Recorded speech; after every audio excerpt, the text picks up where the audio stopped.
శ్రీ సత్యసాయి జిల్లా కదిరి నియోజకవర్గం పై అధికారుల ఉత్తర్వుల మేరకు న్యూ ఇయర్కు సంబంధించి కదిరి పోలీసులు ఇప్పటికే స్పష్టంగా తగిన సూచనలు చేయటము జరిగింది.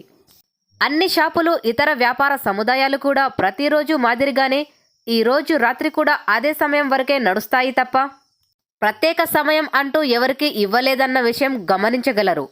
న్యూ ఇయర్ను సాకుగా తీసుకొని ఎవరైనా అనవసరంగా రోడ్డు మీదకు వచ్చినా ఎక్కడైనా న్యూసెన్స్ చేసినా ఈ రోజు రాత్రి ప్రతి చోట పోలీసుల నిఘా ఉంటుందని, వారి చేతిలో లాఠీ ఉంటుందనే విషయాన్ని గమనించగలరు.